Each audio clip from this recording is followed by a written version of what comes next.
Next. one. Uh, in microorganism use for bacteria are the Bacillus perdigogus and Apodigiosus and Bacillus fluorescens and etc. And also in for fungi are the major filamentous genera of fungi including Rhizopus, Aspergillus and etc. So the next topic will be reported to Miss Jasmine.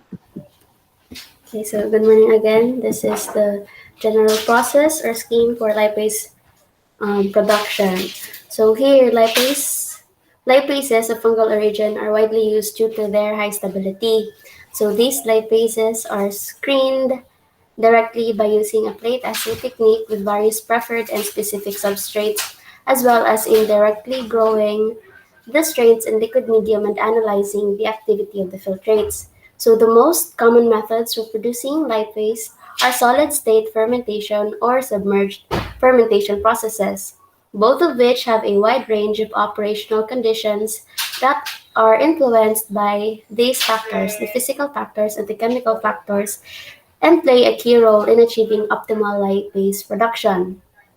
Furthermore, the immobilized fungal cells have been used to produce lipase using a variety of support materials. So here, before the lipase are used in the fermentation, they are screened using a plate assay technique, and then they are strained, and then the oculum is prepared, and then they are immobilized. Then these media components, the inducers, the carbon source, nitrogen source, and surfactants, along with these reaction conditions, the temperature, pH, and agitation, and also moisture content, um, play a role in the success of our lipase production. So the inducers can be either of this here, and then the carbon source, nitrogen source, and the surfactants. Next, we have the critical conditions in the process. Kaya, ano, hello?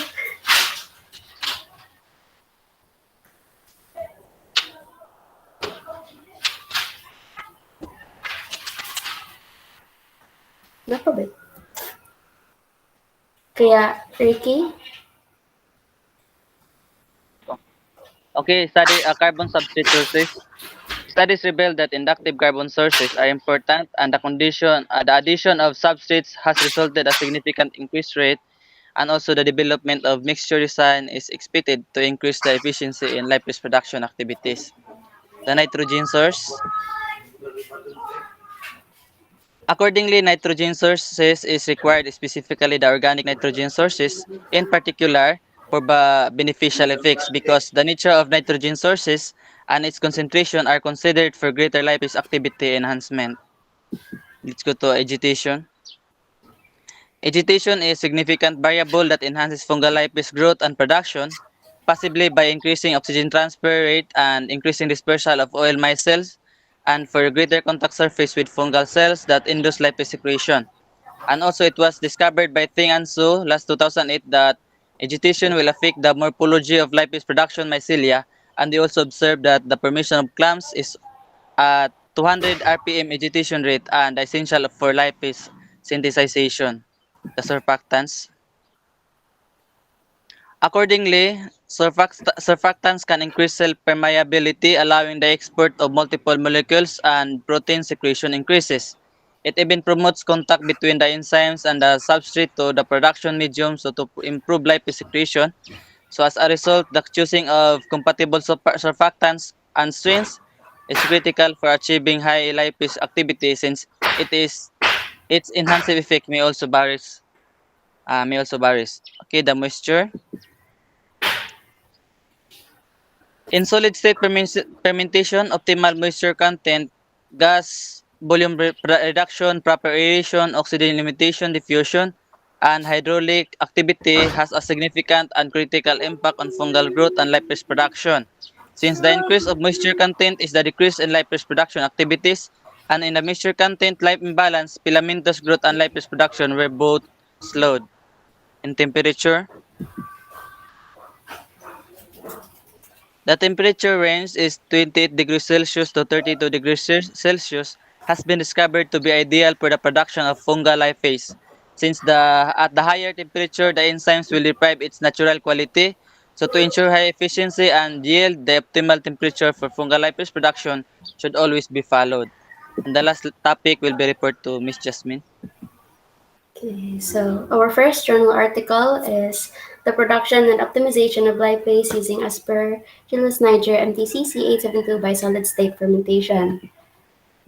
Okay, so we have here in this study, um, they used they used a mixture of agro-industrial residues for the production of lipase using this strain of Aspergillus. So here we have this dry substrate composed of rice husk, red gum husk, and cottonseed cake.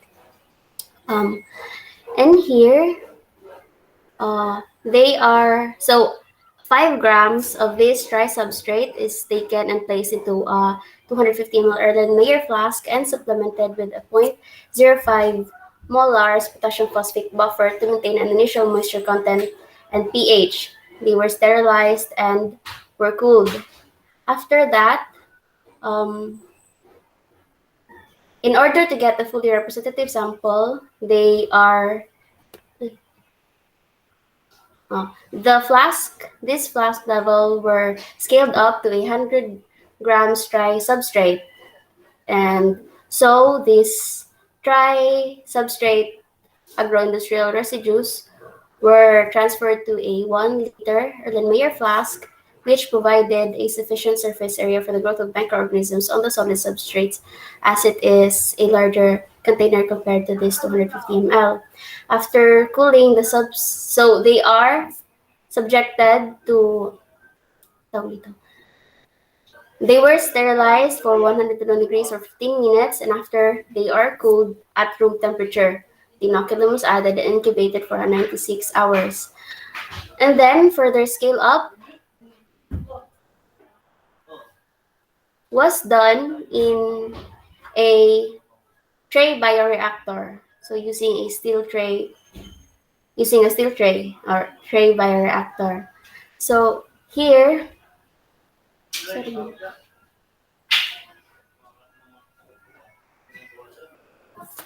okay.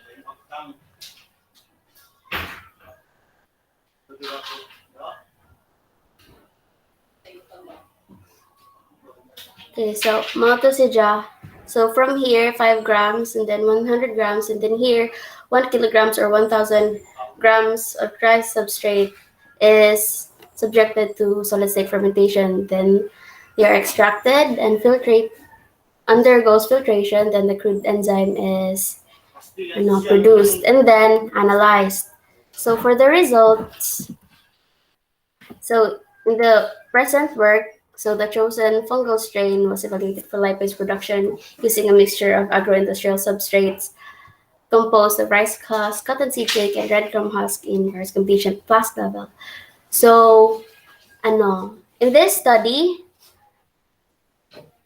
the maximum lipase activity is at 28.19 units per gram dry substrate at optimum cultivation conditions of temperature at 40 degrees Celsius with a moisture content of 75% and the pH at 6. The initial spore concentration of 5.4 million spores per ml. So further studies were performed for scale-up lipase or flask level. So, muna siya. Tapos, pag scale up, the lipase activity was found to be 24.38 units per gram dry substrate and 21.62 units per gram dry substrate for 100 and 1,000 gram substrate, respectively. And then for our second journal article, we have the lipase production by Aruia Lipolytica NCIM 3589 using again the solid state fermentation using a mixed substrate. So here the substrates used are sugar bagasse, wheat bran, and rice bran. And then the microorganism is the Lipolitica, Yarovia, Lipolitica, and CIM3589. And then, so here are the growth conditions. The culture was maintained on MGYP slants of the decomposition of malt extract, zero point 0.3 glucose at 1, yeast extract 0.3, peptone 0.5, and agar at 2. The pH of the medium was adjusted to 6.4 to 6.8, and the culture was incubated at 30 degrees Celsius for 48 hours. Subculturing was carried out once in every 2 weeks, and the culture was stored for 4 degrees Celsius. So here the inoculum. So in the inoculum preparation, the yeast strain was cultivated in a medium medium containing peptide with 5 grams yeast extract, 3 grams, and solid sodium chloride, 3 grams per liter of distilled water. Cells were cultivated in this medium at 30 degrees Celsius on a shaker and at 200 RPM for agitation for 24 hours. Okay, immediate fermentation. So here in the solid state fermentation, the sterilized solid substrate or mixed substrate was inoculated with 2 ml of inoculum. The contents were mixed thoroughly and incubated at standing position at 30 degrees.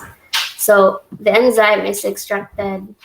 And then for the results, so the effect of different substrates on our lipase activity. So here we can see that among all the substrates used here, the individual substrates and then their combinations, we can see that sugar cane bagasse and wheat bran combination produced the maximum lipase production at 4.7 units per gram dry substrate.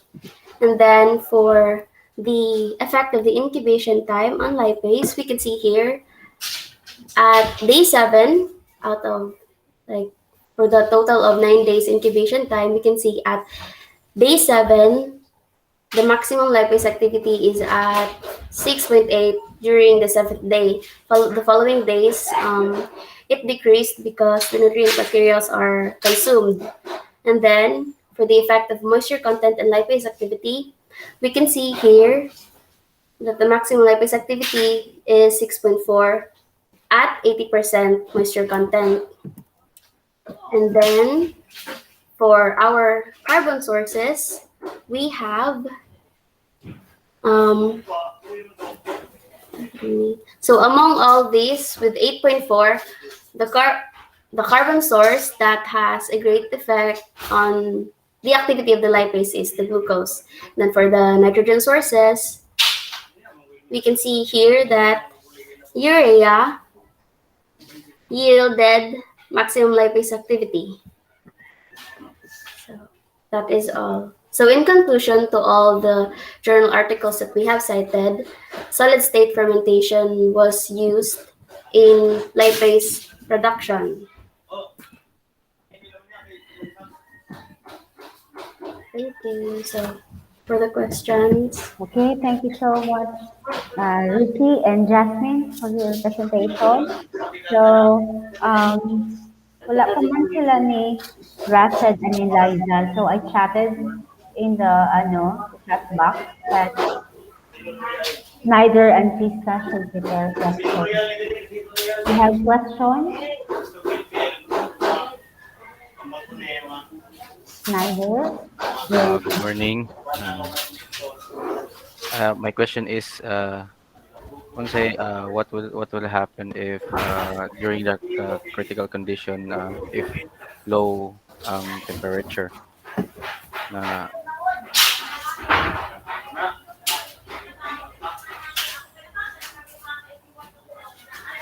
So if what will happen to the production if yes, sige, so if the temperature is low,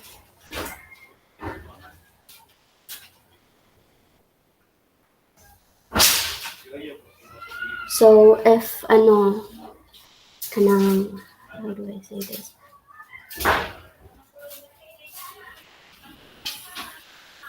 So if the critical conditions for the temperature or the optimum temperature is not followed, like if it is a low temperature, so low temperature represses the growth of microorganisms, thus the enzyme production is low.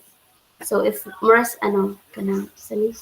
if low ang temperature, then low pod ang growth and production sa enzyme or sa lipase.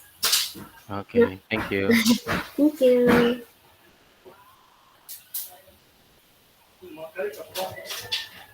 Any more questions?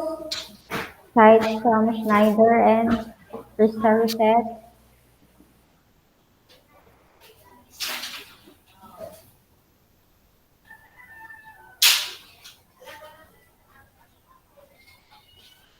I think there is none from your classmates, no? So I will be the one who will ask. So my question is, um, what is the industrial importance of lighting? Okay, thank you, ma'am. Um, So, sige kuya, go. like akuan ma'am, the importance of lipase ma'am generally it is that it has akuan ma'am kanang the catalyst wait sa it is the wait sa ikaw suggest Excuse me. Okay, so they are important industrially as they are one of the prominent biocatalysts in the enzyme market. So because fossil fuels are running out of reserves due to the enormous usage in vehicular applications, diba, they are the most utilized na So it is imperative there is an imperative need to produce eco-friendly and clean energy alternatives like biodiesel and economical and environmentally sustainable method. So for this, lipases are extremely important as they hydrolyze acylglycerol into fatty acid and glycerol, and they also affect the esterification and trans-esterification reactions. also ma'am in addition also ma'am is that lipase is important because as based on the discovery and with the observation of our nature also we have a lot of plastic garbage, so with the use of lipase ma'am it will be catalyzed and it will be break down also ma'am through the using of oils ma'am kanang So basically, lipases are used in the degradation of fatty wastes and mm, biodegradation of polymers. Okay, so now I think it's clear now why there are lots of studies about the lipase production. And another question is, I have observed, and based upon the um, presentation of the journal articles, most of the microorganisms are fungi. Yes. Yes, ma'am. So, naaba yung mga reports, are there reports also that that can also, that bacteria can also produce this um, lipases? Yes, ma'am. There are journal articles like that utilizes bacteria. Pero like most of them are fungi because again fungi are used because they have high stability and Kasi they the fungi has, the, maybe there com- was or preliminary screening about the production of the lipase in fungi and bacteria, and maybe there is a response that um, it's in the fungi that produces high concentration of lipases, right? okay. And sige, Jasmine, ano, Matayan, go like, based on your reading. among the screened microorganisms, so these organisms turned out to be the best source for lipase as again they are thermally stable with high turnover number and presently they are receiving attention due to their easy recovery of extracellular enzymes. So if we base it on the production of enzymes, so fungal organisms are best used. Mm-mm. Mm. Yeah, it has an easy separation. Yes, So ma'am. lipase is an extracellular enzyme. right? Tama? Yes. Yes, ma'am. Yes, ma'am. Mm-mm. Okay. I think it's my last question pa ako. Based upon the second journal article that you have presented, so there in the results and discussions, specifically the results that the sugarcane bagas Yes. plus the wheat bran has had the highest lipase activity, or shall we say, it could be correlated that it has high lipase concentration. So, since lipase activity man ang detection, but it correlates equivalent to the high concentration of what could be the reason why there is a high production or high activity using the substrate sugarcane bagasan wheat bran. Um,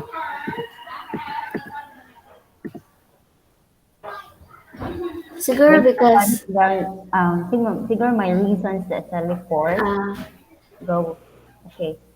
like if we can see here, individually they produce large na nga lipase activity. So if we add them together or combine them together, mas dako pa ila yield. And also they have like ay di sila maglisod og penetrate sa organisms. So taas sila transfer rate and What could be the composition of the sugarcane bagas and the wheat bran?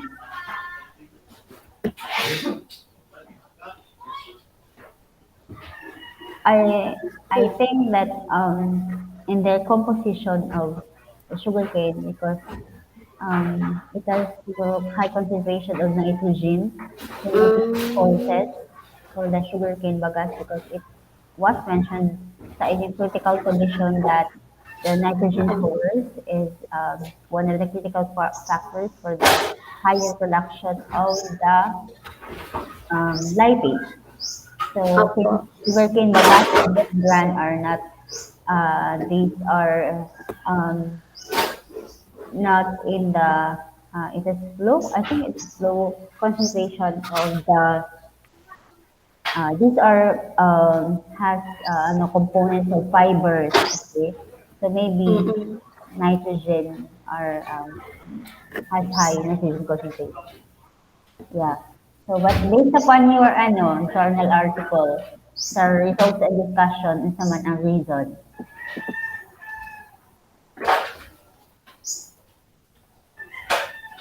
Or kasi. Wala to. Okay. Thank you so much. Thank you, Jasmine and Ruki, for your wonderful report. So thank you also for answering the questions. Thank you, So ma'am. um, let's now proceed to the next three reporters. Wala gihapon sila ni Rashid and Liza. So let's go to Schneider and Krista Rosette. You Hello, can good now morning. stop sharing as well. Ma'am. Okay. Thank you. Sorry.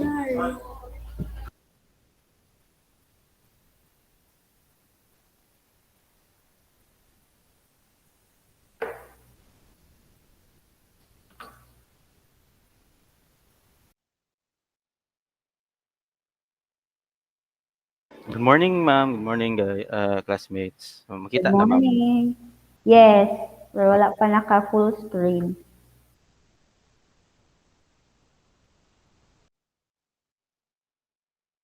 Okay, I will start. Full screen na, ma'am. Yes, Schneider. Okay. Okay na. Morning, guys. Good morning, classmates. Today we're gonna present enzymes glucose isomerase, commonly known as high fructose syrup, which is corn syrup. And my partner for this report is Krista Rosette Elmido, and I am Schneider B. Sarvida. So these are the contents of the report: introduction, importance of the products and usage, the glimpse of discovery, microorganisms used, general process of fermentation, and lastly, the critical condition and the process. Introduction. Enzyme, a molecule that works as a catalyst in living organisms, controlling the pace at which chemical processes take place without changing itself. So chemical reactions occur in all living creatures, and the majority of them are controlled by enzymes. Many of these processes would not occur at all if enzymes weren't present. All components of cell metabolism are catalyzed by enzymes. This includes food digestion, which breaks down major nutritional molecules such as proteins, carbs, and lipids into smaller ones, chemical energy conservation and transformation, and the creation of cellular macromolecules from smaller precursors. What is glucose xylose isomerase? This is the reversible isomerization of glucose to fructose and xylose to cellulose is catalyzed by the enzyme. It's a crucial enzyme in the manufacturing of high fructose corn syrup in the industrial sector. Apart from the food business, this enzyme has recently sparked renewed interest due to its potential biofuel applications. Currently, ethanol is the most common type of biofuel, and a variety of technologies have been used to improve its production. So isomerase is one of the group of enzymes that catalyze reaction that involves molecule structural rearrangement. Alanine racemase is, for example, catalyzes the transformation of L-alanine into D-alanine, which is in isomeric or the mirror image form. Mutaratase in a isomerase that catalyzes the conversion of D-glucose to D-glucose ligase and lase are two enzymes.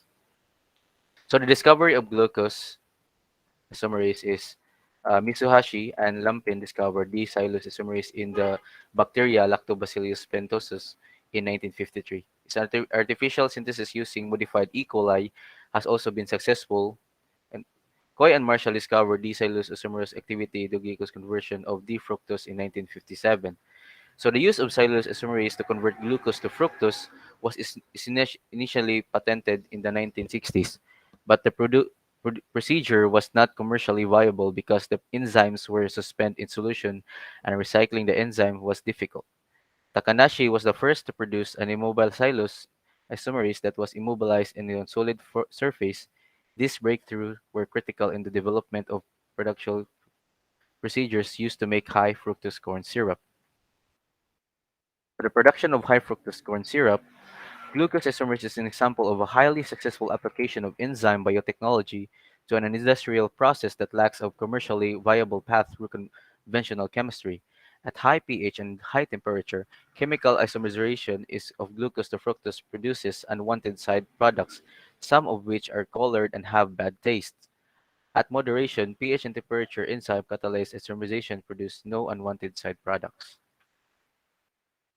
So as you can see here, this is the glucose isomerase in the intercellular enzyme produced by Streptomyces bacillus, or some of other organisms are arthobacteria and Athenoplanes species to convert glucose to fructose, which is sweeter than glucose and sucrose.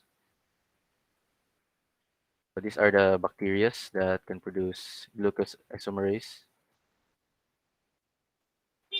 The general process of fermentation is the recombinant strain of E. coli was stored in the laboratory. It was grown in 100 ml medium yeast, extract with tryptone and initial containing 50 canosine at 37 degrees Celsius.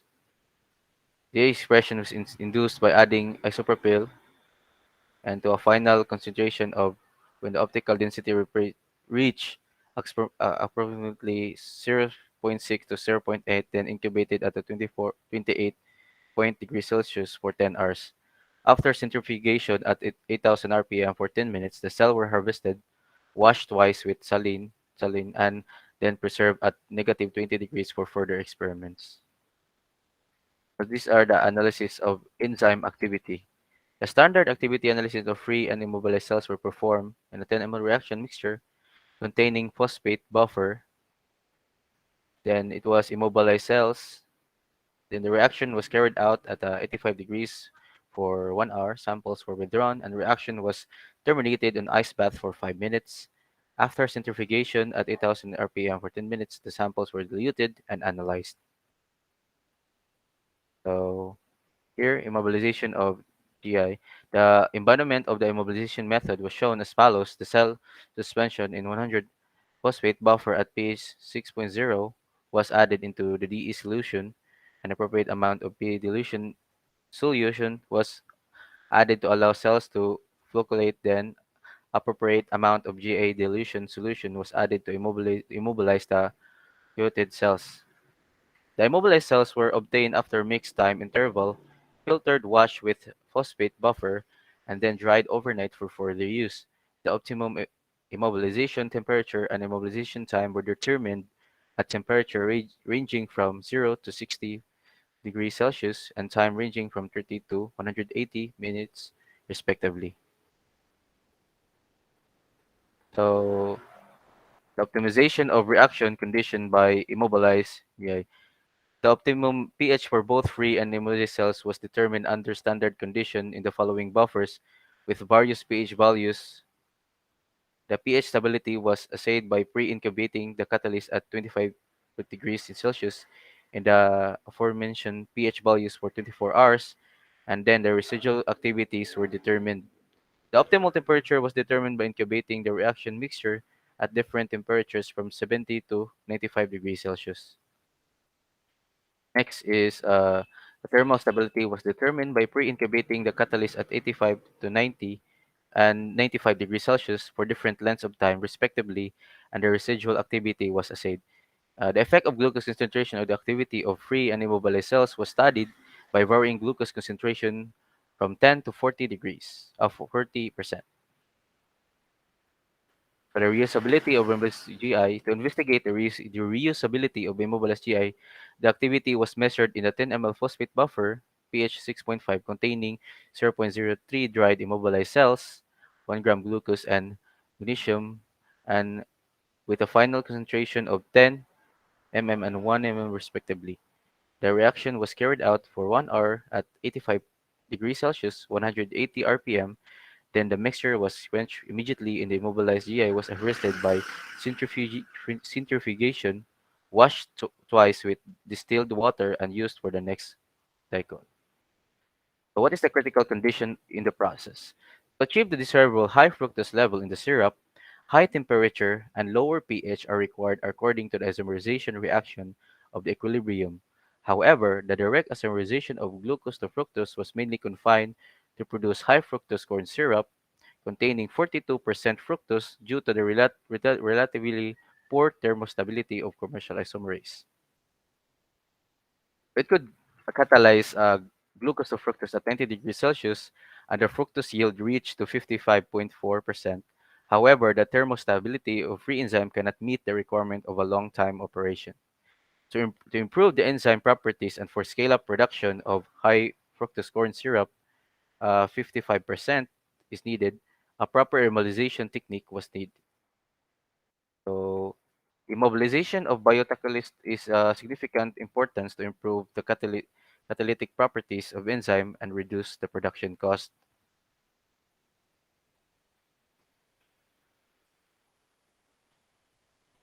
Good morning, ma'am.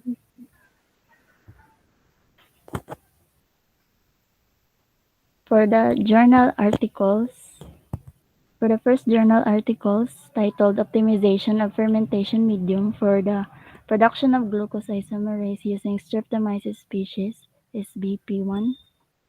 The materials and methods. One of the methods, the selection of medium combination.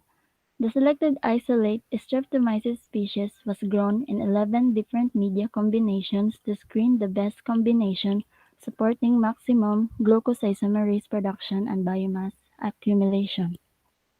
The medium combinations were medium number 1 Bennett's broth, medium number 2 modified Bennett's broth, medium number 3 Manas medium, medium number 4 Power medium, medium number 5 Kasumi medium, medium number 6 Chen medium, medium number 7 Lobanov medium, medium number 8 Strandberg medium, medium number 9 Sri Belgit medium, medium number 10 Hazel medium, medium number 11 Gangel medium. The flasks containing 20 ml of medium were incubated at 30 degrees for 96 Nawala man si ma'am. Ay. The reaction mixture for glucose isomerase assay contained 500 microliter of 0.2 mole sodium phosphate buffer, 200 microliter of 1 mole glucose, 100 microliter of 0.1 mole magnesium sulfate, 100 microliter of 0.01 mole cobalt chloride, and 200 microliter of crude enzyme extract. The final volume of assay mixture was made up to 2 ml. This reaction mixture was incubated in water bath at 70 degrees Celsius for 60 minutes. The reaction was stopped by adding 2 ml of 0.5 m perchloric acid to 0.05 ml aliquot of above 0.95 ml distilled water was added. This followed by the addition of 200 microliter of 1.5% cysteine hydrochloride, 6 ml of 70% sulfuric acid, and 200 microliter of 0.12% alcoholic carbazole.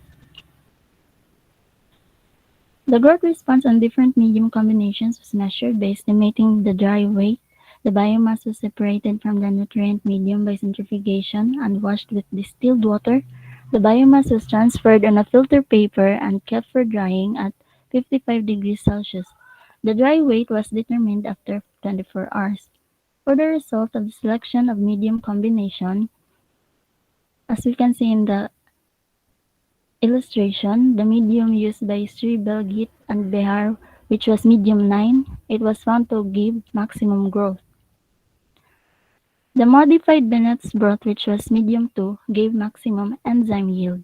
The highest enzyme production was observed in medium number 2, but the growth was less, and also next to have yielded highest biomass is medium number 9. High biomass production may be due to the high protein content, which is yeast extract. Next. Second journal article, glucose isomerase production by Streptomyces species grown on agricultural residues.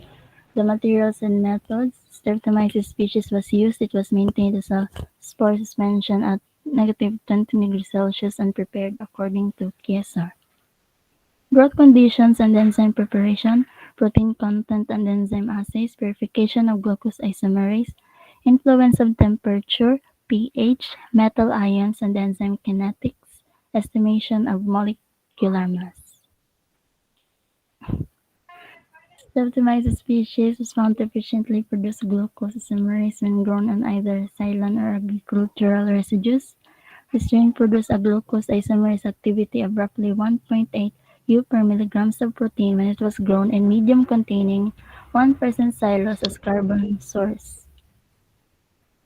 The approximate molecular weight of the purified enzyme is 170 K-Dalton, and it has 4 identical subunits of 43.6 K-Dalton estimated by SBS-PAGE. Its Km values for glucose and xylose were found to be 258.96 and 82.77 millimole, respectively, and its maximum velocity values are 32.42 and 63.64 micromole, respectively.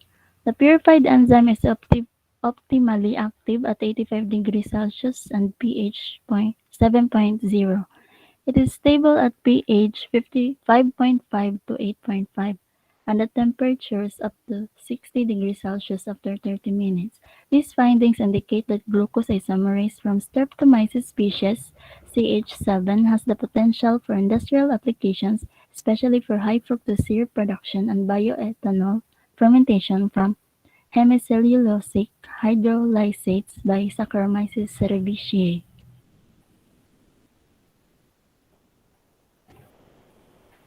EC10, in which no enzyme activity is detected when grown on glucose, or Arthobacter europhaciens. A glucose isomerase activity level of about 1.8 U per milligram of protein was obtained by CH7 when grown on 1% xylose, which is quite high compared to Arthobacter nicotianae and Erwinia carotivora subspecies Astroceptica, grown on the same concentration of xylose. Stage 7 produces roughly 0.8 U per milligrams of enzymes, which is still higher than Bacillus thermoantarcticus and Arthropacter europhaciens, grown on the same concentration of xylose. Therefore, Streptomyces species stage 7 is a strong glucose isomerase producer and an attractive candidate for industrial applications.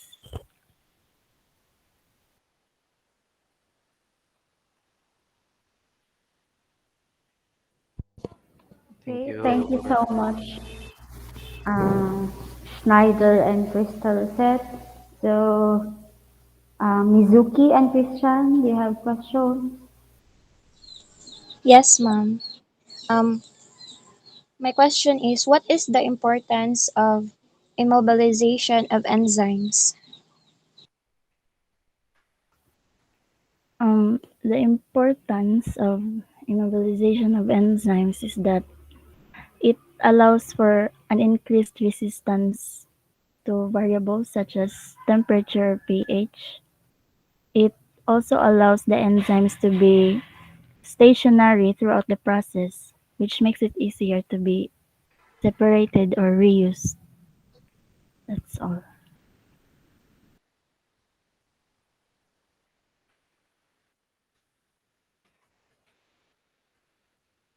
Yes, you're correct, Krista. So, another question? I have a question. Okay, go, Christian. Okay, so my question is, why would food manufacturers choose to produce high fructose corn syrup? So to answer that question, because high fructose corn syrup is very useful in the today in food industry because uh, it dissolves really well, and it's an alternative to sugar, and that is why that they produce this, and also cheap. It's also cheap to use, and it's cheaper and less labor intensive to manufacturers than sugar as well. So that's why they produce this type of uh, corn syrup. You're right, Schneider. So these are alternatives to the sugar that yung kanang ano yun, from the refinery, and also a small concentration of this high fructose corn syrup will have a significant sweetness sa mga products, sa mga food products, especially na if your products are really kuan, high, has a high degree of sweetness. And but then nowadays ang ano, it's not cheap anymore because of the tax. So mao na siya ang gikuan sa train law na ang mga high fructose corn syrup, one of that is that ana siya is gipatungan na siya og kanang high value nga tax for nowadays. But then it's still ano, it does not affect, I think it does not affect yet pa din na these are really alternative source of the sugar that are added to the food product. So that is why they always opt um, to choose and to produce this high fructose corn syrup. That's it. Okay, so thank you so much. Is there another question thrown by you, class?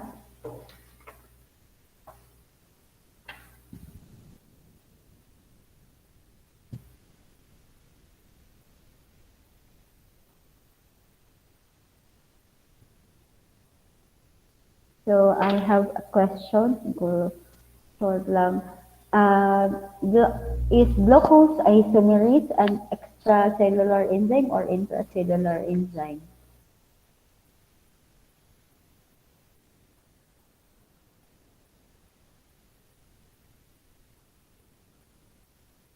Pardon, ma'am. Is glucose isomerase an extracellular enzyme? Extra.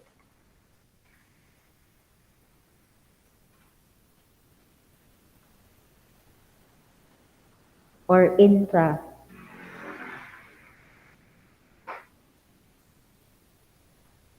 Extracellular, ma'am. Extracellular. Right. Okay.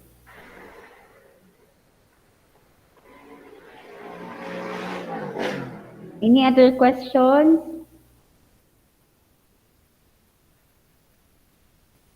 None, ma'am.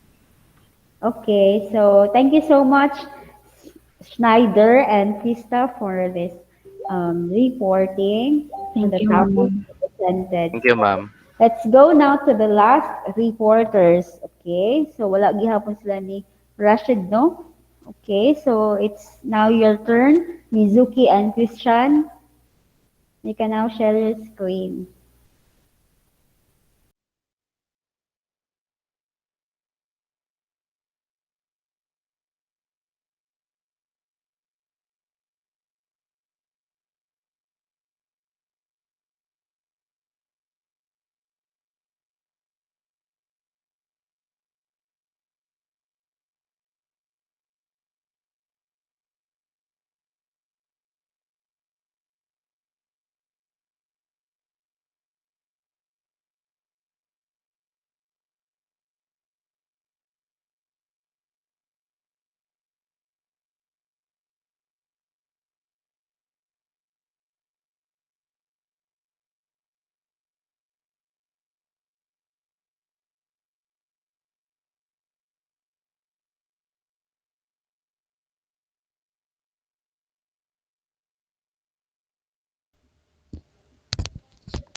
Good morning, ma'am. Good morning, everyone.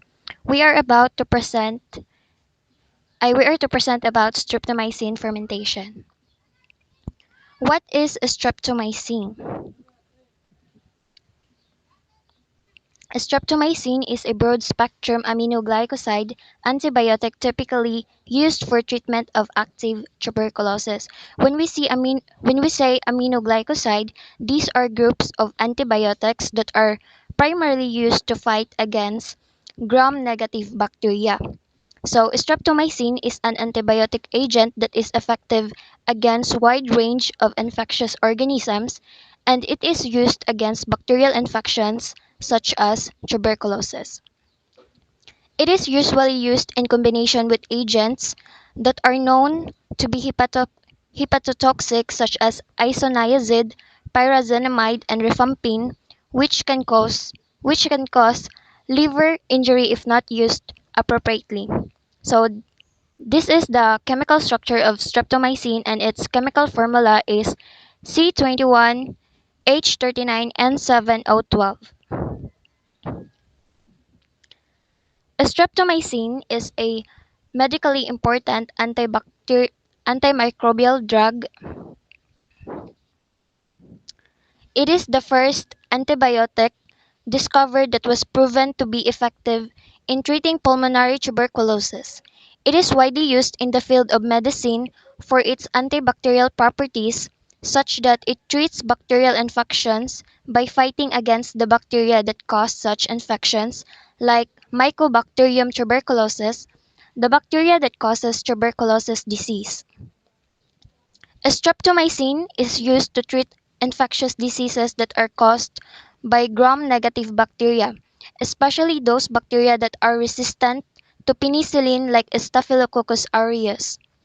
Other diseases treated by streptomycin along with other medicines are endocarditis, brucellosis, and plague, which are all caused by bacterial infections.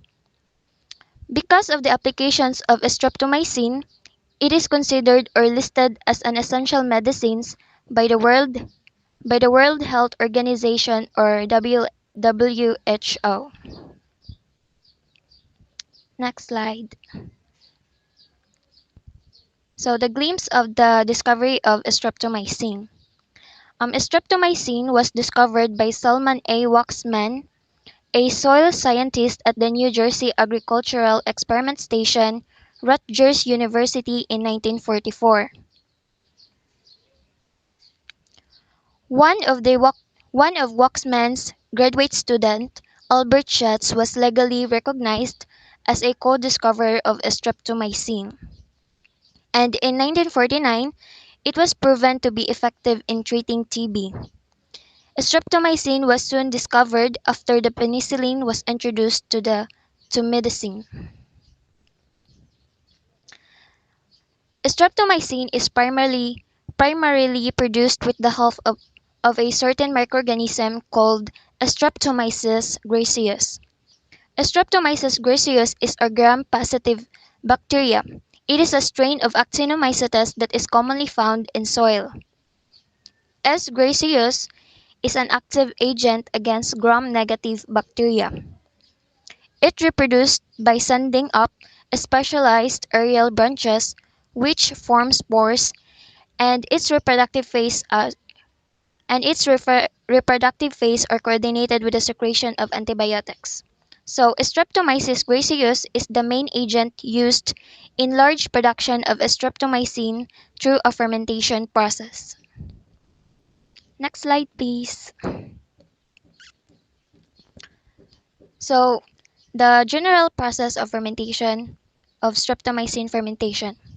Streptomycin production is a complex process which includes series of operations that must be done under sterile conditions. Streptomycin is industrially produced through submerged culture method, and the general process of production is shown in the screen. Production starts from the preparation of the cultures in the master culture to fermentation process in the fermenter and production of products which are then subjected through several steps of product purifications up to the packaging of the purified product, in this case the streptomycin. Next slide. The general steps in the fermentation process of streptomycin includes sterilization of equipment, inoculum production, media preparation, fermentation, and harvest and recovery. Industrialization of equipment. So, prior to the fermentation process, the equipment that are to be used in the experiment are first sterilized in order to get rid of unwanted microorganisms. And along the fermentation process, aseptic conditions must always be observed to avoid contaminations in the fermentation process and avoid getting unreliable results. Next is the preparation of the culture medium. The, the nutrient media primarily used in the fermentation of streptomycin is called Haken-Hall nutrient medium. This media is composed of next slide, Chan. This media is composed of 2.5% glucose as the carbon source, 4% soy meal as the nitrogen source, 0.25% sodium chloride as the mineral source, zero point 0.5 distillers dried soluble, and L-naphthalene acetic acid or phenylacetic acid as the growth stimulating source for the microbial cells. The pH of the nutrient media is maintained at 7.6 to 8.0. In inoculum production, the stock culture of S. gracius spores are prepared in the agar slopes. After the After the stock culture is prepared, it is inoculated in a shaker flask containing sufficient amount of nutrient media. The solution in the shaker flask is homogenized so that the spores of S. gracius acquire the needed nutrients evenly and grow. Then, the solution is aseptically transferred to the subfermenter with nutrient media wherein the spores of S. gracius are allowed to sporulate and build up mycelial network. After the S. gracius is grown to a required density, it is then inoculated into the fermenter. Next slide, Jan. In the fermentation, after the sterile media is prepared, it is then fed into the production fermenter. Also, as I've said earlier, if the required cell density of S. gracius is already achieved, it is inoculated to the product fermenter like stirred tank fermenter, which is suitable for the streptomycin production as it provides continuous aeration and agitation necessary for the growth of S. gracius. Um, the fermentation process takes for about 4 to 10 days, and during this process, three phases of the fermentation can be observed. In phase 1, there is a utilization of nutrient media by S. gracius. Streptococcus gracius is slowly utilized the soya meal, glucose, and the nitrogen source. Also, there is a slight increase of pH due to due to the release of ammonia, and there is a production of streptomycin at a very slow rate. In phase 2, there is a rapid increase of streptomycin production, and there is an and this incubation period lasts for 24 hours to 6 to 7 days. There is little or no mycelium is produced in phase 2, and the pH is maintained at 7.6 to 8. In phase 3, there is a cessation of streptomycin production since there is a depletion of glucose concentration, and also the pH increases as the cells lyse or is degraded, also due to the release of high release of high concentration of ammonia. The next slide, harvest and recovery. The recovery of streptomycin includes series of steps, which includes acidification, filtration, neutralization, and then adsorption, elution, concentration, crystallization. And next,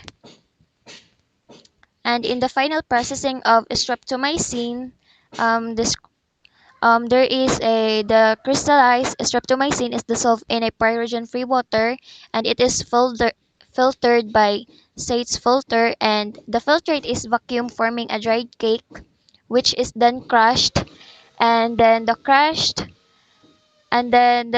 powdered streptomycin is weighed into sterile vials, resulting to the um, pure product, which is now ready for packaging. And the critical conditions in the process of the streptomycin fermentation will be discussed by Christian de los Reyes.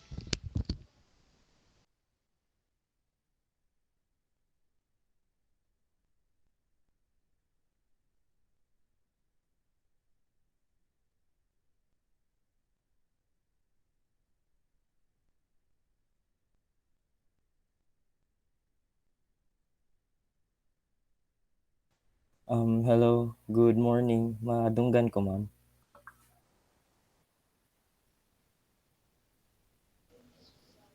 Yes, John.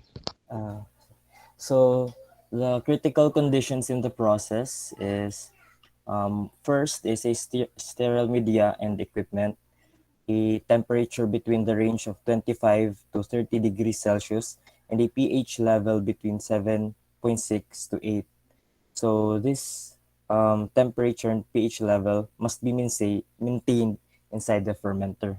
So the production of streptomycin requires continuous fermentation, and the growth of S. gracius requires continuous aeration and agitation.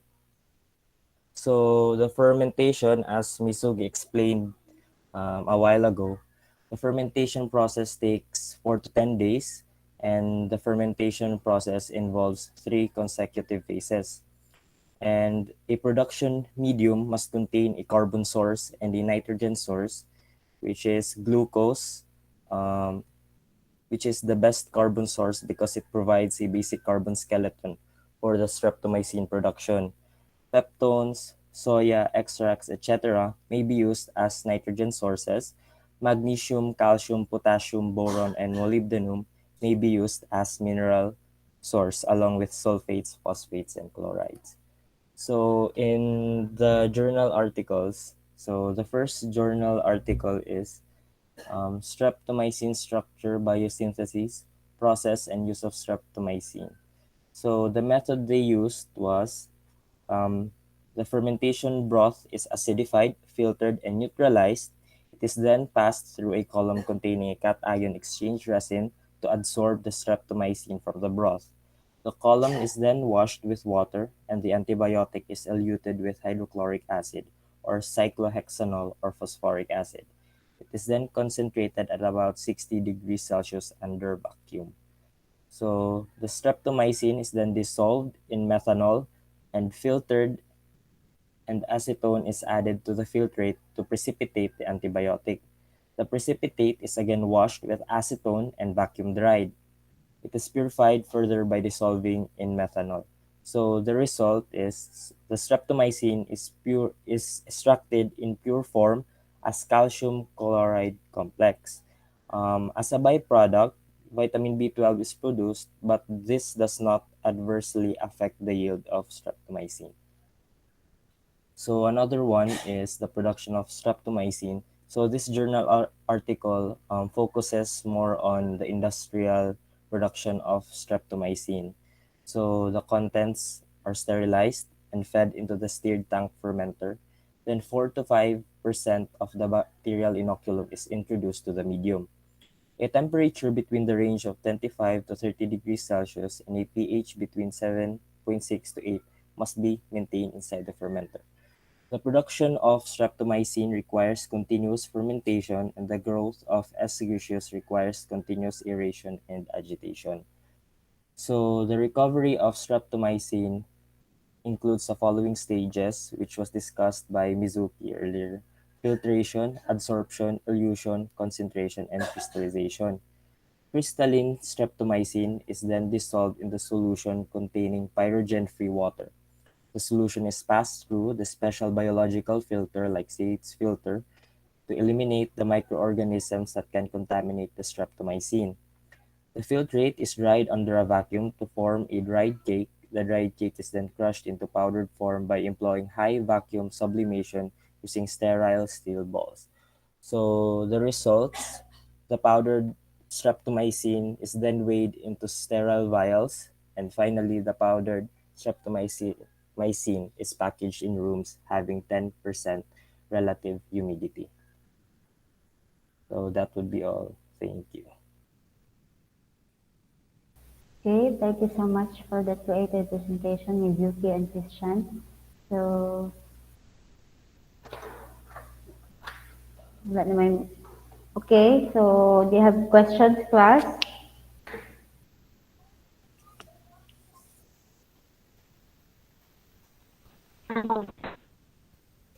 Yes, Janessa.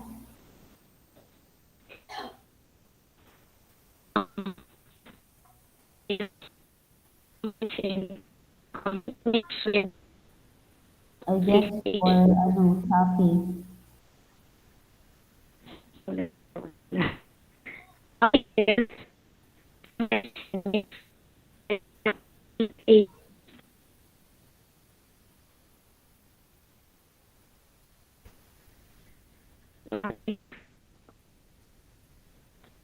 Can you please type your questions in the chat box, Major Chappy, Jack, and Vanessa?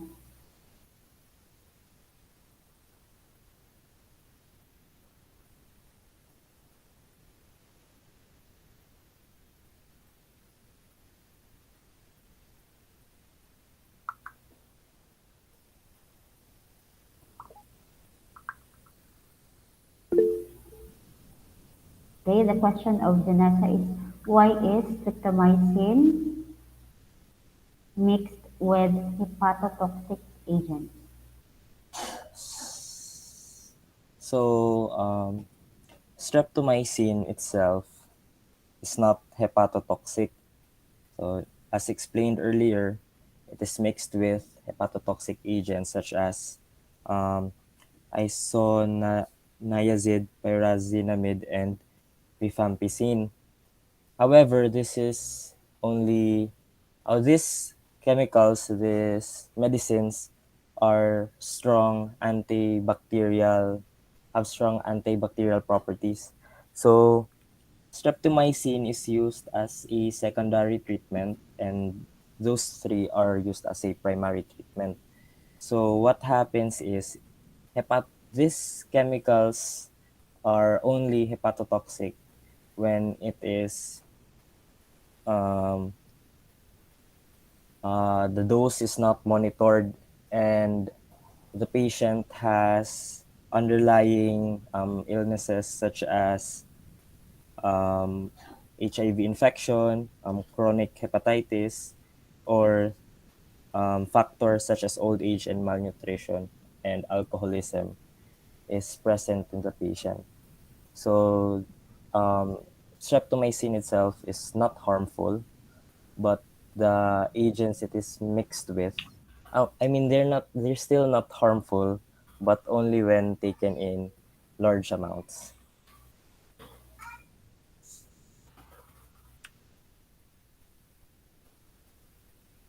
Okay, any other question?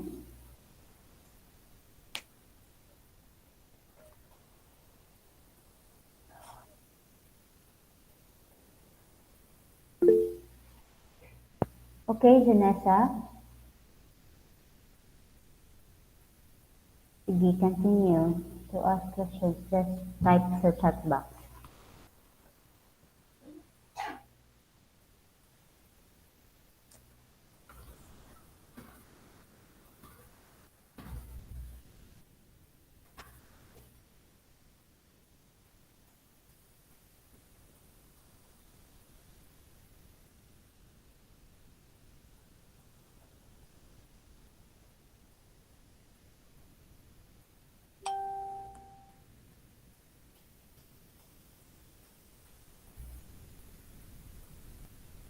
Since Hockenhall fiat media is required in a streptomycin fermentation, what other fiat media is used? How will it affect the production of streptomycin?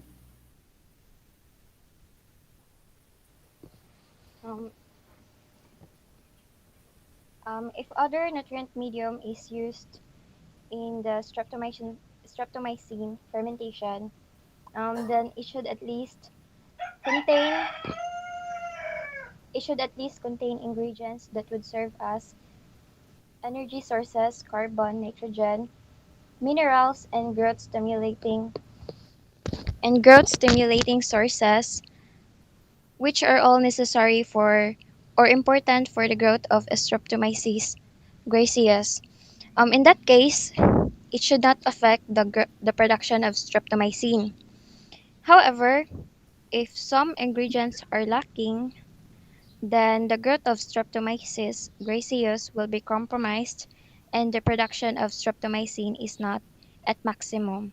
Um, Also, let us not forget that there are other factors that would likely affect the production of streptomycin other than the nutrient media used in the fermentation.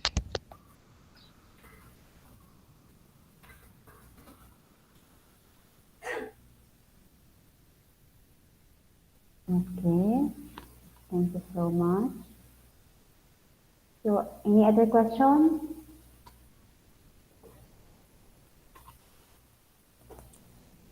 I don't have also questions.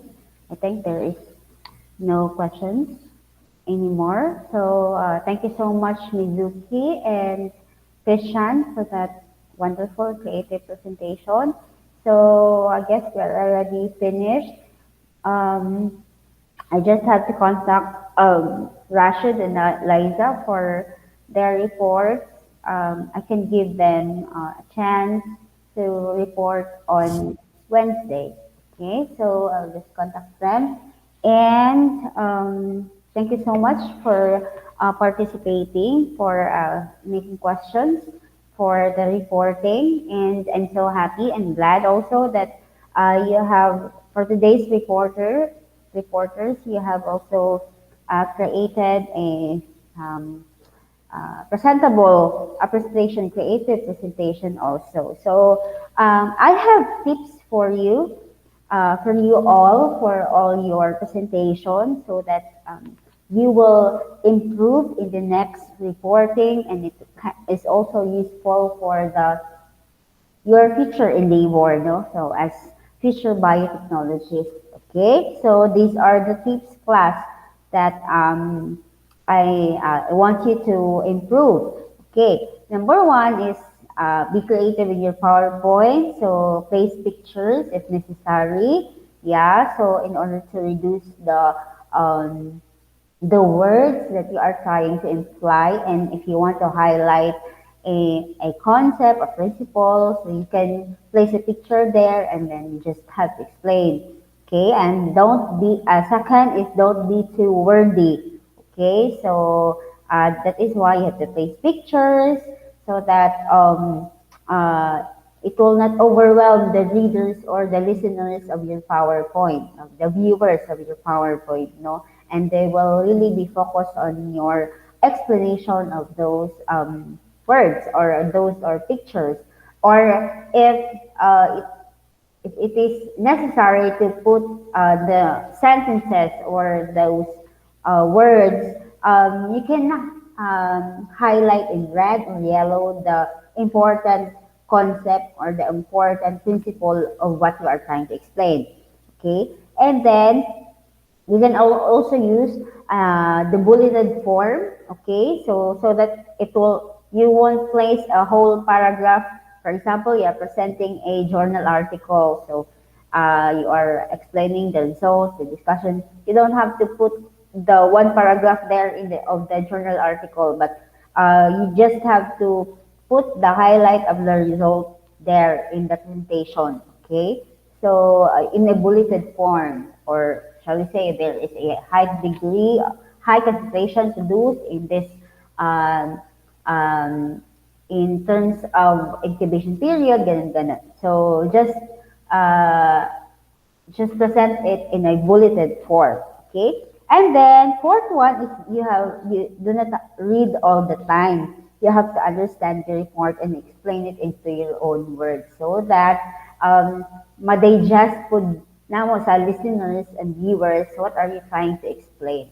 Okay, because these are technical words, so we have to have a deeper understanding of what we are trying to explain. Yeah, I think that's the four tips that I want you to know and improve, for the next reporting that we will have. Okay, and also it is also these are also useful for your other subjects. Okay, so again, thank you so much for this fruitful day, and also thank you also for the last week's reporters. And do you have any other questions and clarifications before I will dismiss you?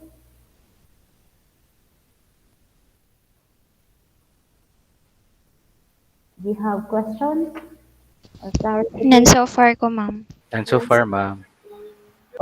None Okay. so far, ma'am. So for the announcement, there is none for the announcement. So see you on Wednesday again for our lecture. And thank you so much pala kahapon for actively participating for the class observation. And I have not yet um, checked your midterm examination because of this accreditation that we are having right now in VSU. So please just bear with us. Uh, just be patient sa inyong mga scores sa midterm exam. And also, I hope that you have submitted majority of the lab reports that are included in the midterm grade. So please, if for those who have not yet submitted, please submit na so that I can check on the weekend para maka-calculate na po ko sa midterm grade, hopefully. Okay? So I guess that's my reminders and announcements. So thank you so much, class, for coming. Nahuman naman ang atong screenshot kaganina.